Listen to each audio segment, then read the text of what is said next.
on a dit, on sait que vous êtes une espionne de Cuba et tout ça. Mais là, je dis, est-ce que vous savez que je suis missionnaire, j'étais dans un pays communiste, mais j'ai jamais été arrêté là-bas. J'ai jamais été emmené dans un centre de torture là-bas. Et là, évidemment, je ramasse des coups pour avoir dit ça. Mais on sait toute la démarche pour arriver là, les tours de Jeep qu'on nous fait, les yeux bandés, on est complètement perdus. Et là, on dit qu'il y a un mémorial parmi les quelques trentaines de sites de mémoriaux qui vont se construire au Chili. Cerro Chiena est sur la liste. J'espère d'aller faire un tour. J'ai pu rencontrer, Saïda m'a invité chez elle à rencontrer une personne qui travaille justement dans un de ces mémoriaux. Mais les tortures qu'il y a là, le fond de l'enfer, je pense qu'il n'est pas pire allé, on dit que ça n'existe pas, mais là, ça existe sur la terre, oui. Mais c'est ça notre vie. Quand on décide qu'on est dans le chemin de la théologie, de la libération, et qu'avec ça, il y a un engagement social et politique, bien, c'est ça. Et là, c'est parce qu'il y avait une liste qui a été laissée dans la famille où j'étais, où il y avait le consul du Canada, qui était l'ambassade canadienne, mais c'est le consul qui est venu, pas l'ambassadeur. L'ambassadeur était assez d'accord avec le cas, avec le coup militaire. Mais le consul est venu. Et celui qui a mis sa vie en danger, c'est les gens chez qui je demeurais.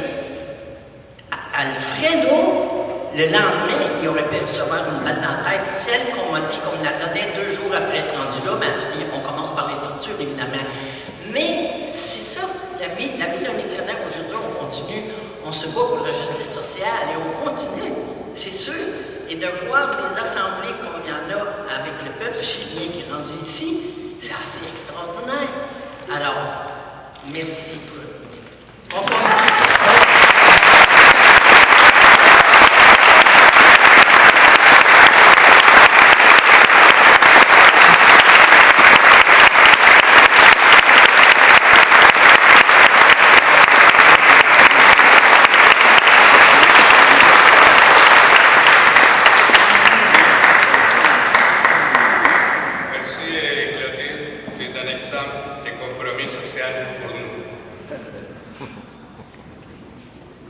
Bon, les médailles sont finies.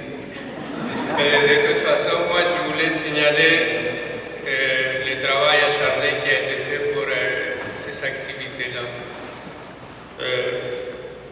Carolina Echeverría, s'il te plaît.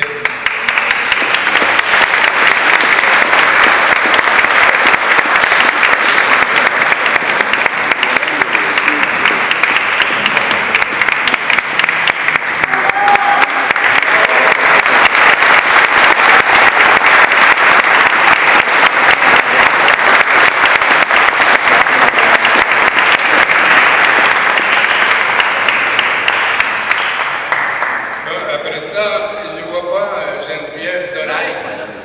Non, elle n'est pas là. Parce qu'on est allé à Colombie dans une mission humanitaire avec Geneviève, et le monde là-bas, il parlait Geneviève Doraix. En tout cas, c'est une autre opportunité.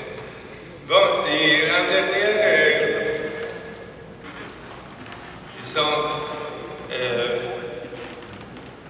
exemple de travail acharné qu'on a développé ici. C'est pas la moindre, c'est Saïda Maciel.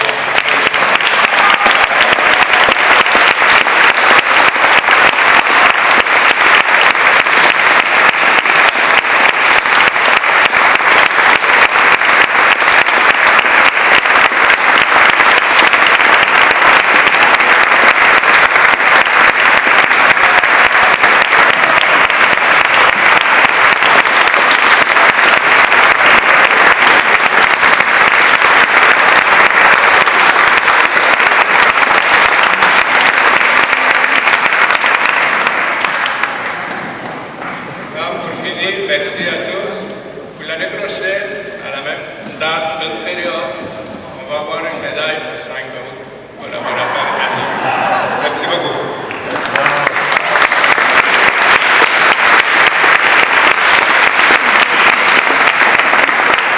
Merci beaucoup, M. Andrés Munoz. Est-ce qu'on peut applaudir encore une fois très chaleureusement les 5 personnes qui ont reçu Mme Coletti de Bertrand, M. André Jacob, Mme Denise Gagnon, M. Yves Danville, Mme Mézarel. Félicitations. Félicitations. Merci du fond du cœur pour votre contribution. Nous allons donc inviter Carolina Echeverria, directrice artistique de l'exposition et de tout le programme d'activité de la Fondation qui va jusqu'au 22 octobre, à vous donner les détails de la présentation du programme complet d'activité. Donc, on l'applaudit chaleureusement, s'il vous plaît, Carolina Echeverria, et on applaudit également Julien Correct, parce qu'elle est ici présente. Non, on l'applaudit. Bonsoir tout le monde, merci beaucoup d'être ici. Je m'excuse d'être en retard. C'était, comme j'ai dit l'autre jour pour l'inauguration de l'exposition, c'est pas vrai que les Chiliens sont divisés, les Chiliens sont indépendants et on fait beaucoup de choses partout. Et c'est pour ça qu'aujourd'hui, depuis 10 h du matin jusqu'à maintenant, il n'y en a que des activités dans toute l'île et ça fait plaisir parce que c'est comme si on avait un feu allumé partout. Et le feu, ça se voit aujourd'hui. Je dois avouer que quand Zaida a nommé les phrases l'autre en septembre, c'est vrai, c'est la première année que je vois les nouvelles focus plus sur le Chili que sur l'autre en septembre. L'autre, tout ce que je voulais dire.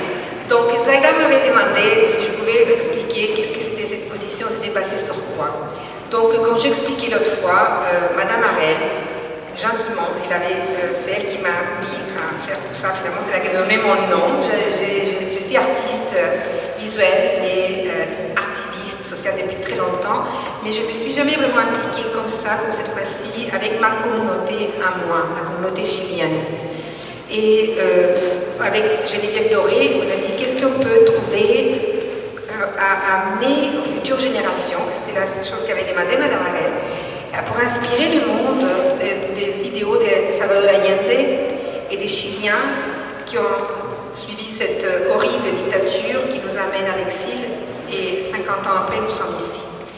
Donc j'ai voulu me focuser sur un côté positif parce que je parlais pendant ces dernières 11 mois, je parlais avec beaucoup de Chiliens et ça m'a étonnée de savoir que même avec tout le martyr qu'on a souffert, il y a beaucoup qui ont dit qu'ils auraient tout refait pour vivre ces 1000 jours de bonheur, de partage, des idéaux, de vivre pour un collectif, pas pour l'individualisme. J'avais 9 ans et aujourd'hui, je sens qu'avec cette exposition, j'ai pu partager ce concept merveilleux, ce concept révolutionnaire de créer le pouvoir populaire. Et j'ai de très bonnes nouvelles à vous donner aujourd'hui. C'est que l'exposition a été basée comme ça. J'ai cherché des personnes clés qui ont pris l'idée, qui ont suivi l'idée à leur façon. Je ne me suis pas mêlée de contrôler, ni de dire ni quoi, ni comment.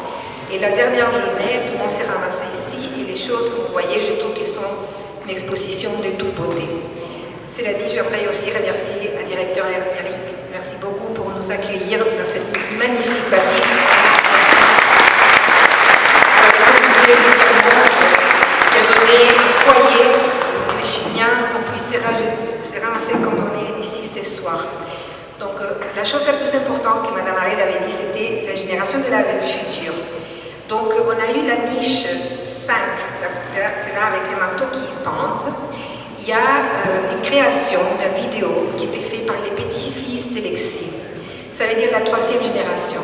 La génération qui a grandi ici, qu'on a fait entre Chiliens et Québécois, des enfants qui viennent du pays le plus sud au monde, dans ces pays d'hiver, avec les gens au cœur chaud, et inspirés par la musique, la résistance, la musique comme Carmen Pavés, la musique comme Rafaela Soca, la musique de l'exil, la musique de la résistance. Cette musique ici à Montréal, avec tous ces festivals, avec tous ces événements, avec toute chaque action qui sont faites, ils ont rempli les cœurs des jeunes. Et ces jeunes-là sont produits en vidéo musicale. Je viens de recevoir un appel qu'aujourd'hui à Santiago du Chili, les événements, le lac central du Chili, à l'Estadio Nacional, commence avec la vidéo de nos jeunes. Oh, wow.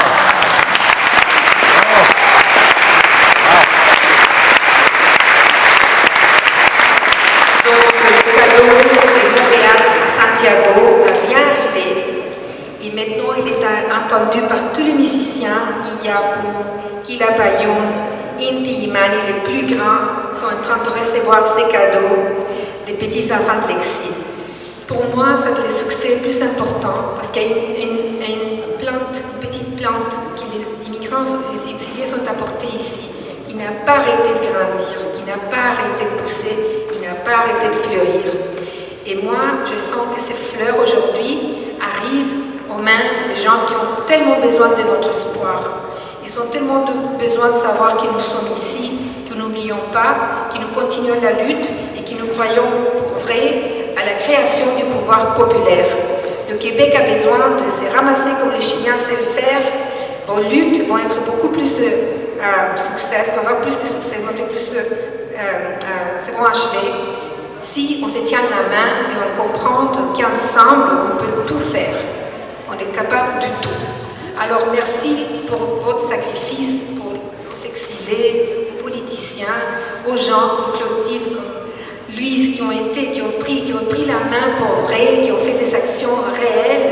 Et aujourd'hui, on peut tous parler, qu'on créons ensemble ce pouvoir populaire et qu'on arrive à toucher les mains de Montréal à Santiago pour vrai. Merci beaucoup à tout le monde.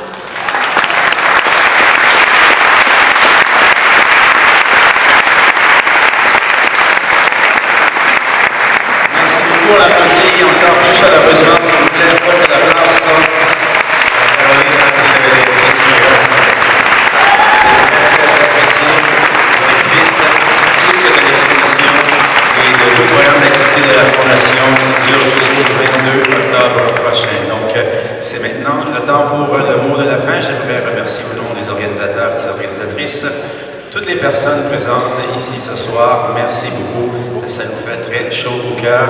Remercier également les artistes, les techniciens, tous les collaborateurs, toutes les personnes qui ont collaboré, aidé, contribué de près ou de loin à l'organisation de cette soirée et du programme.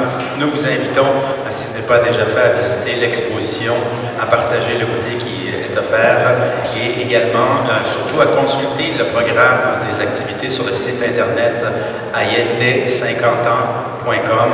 Toutes les activités relatives à cette commémoration apparaissent sur le site internet, encore une fois, allende50ans.com.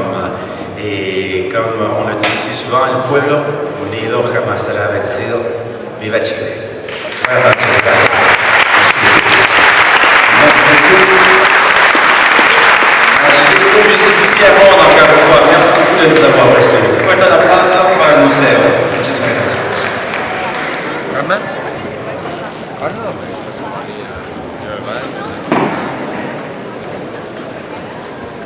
Et rappelez-vous que vous êtes invité au vin de l'amitié à l'arrière de la salle, s'il vous plaît. Merci.